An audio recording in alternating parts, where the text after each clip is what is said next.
ಅಂತ ಕರಿತೀವಿ ನಾವು ಇದಕ್ಕೆ. ಬಳುಲ್ ಹಣ್ಣು ಆಗೈತೆ ಇಲ್ಲ ಅಂತ ತಿಳ್ಕೊಬೇಕಾದ್ರೆ ಇದನ್ನು ಹಿಂಗೆ ಒಗಿತೀವಿ ಅಂದ್ರೆ ಇದು ಹಿಂಗೆ ಗಪ್ನ ಕುಂತೀವಿ ಅಂದ್ರೆ ಹಣ್ಣಾಗೈತಿ ಅಂತ ಅರ್ಥ. ಆವಾಗ ಅದನ್ನು ಹಿಂಗೆ ಹೊಡಿಬೇಕ್ರಿ. ಜಜ್ಜಿ ಒಡೆದು ತಕ್ಕೊಂಡು ಅದನ್ನು ಪೀಸ್ ಮಾಡ್ಕೊಂಡಾಗ ಒಳಗೆ ಹಿಂಗೆ ತಿಳಲು ಕಾಣ್ತೈತಿ.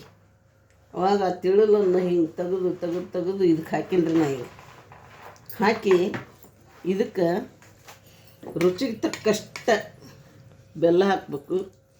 ಒಂದು ಹೌದಲ್ಲ ಅನ್ನಷ್ಟು ಒಂದು ಚಿಟಿಕೆ ಉಪ್ಪು ಹಾಕ್ಬೇಕು. ಉಪ್ಪು ಬೆಲ್ಲ ಹಾಕಿದ ಮ್ಯಾಗ ಅದನ್ನು ಸ್ಪೂನಿಲ್ಲಿ ತೊಗೊಂಡು ಹಿಂಗೆ ಮಿದ್ದಬೇಕ್ರಿ. ನೋಡ್ರಿ ಈಗೆಲ್ಲ ರಾಸಾಗೈತಿ ಇದು.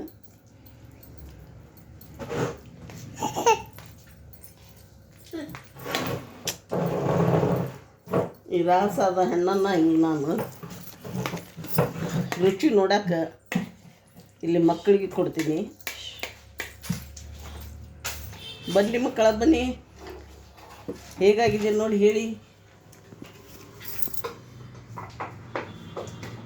ಬಾ ಮಗು.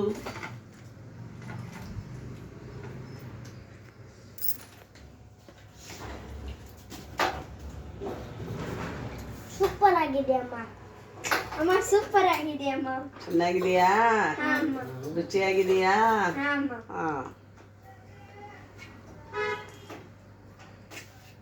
ಇದು ಇನ್ನೂ ನೆನೆ ಬಿಟ್ಟು ತಿಂದ್ರೆ ಇನ್ನೂ ರುಚಿಯಾಗಿರುತ್ತಪ್ಪ. ಅಲ್ಲಿ ಮಕ್ಕ ಅದಾಳ ನೋಡಕ್ಕೆ ಕೊಟ್ಟು ಬರ್ರಿ ನೋಡೋಣ.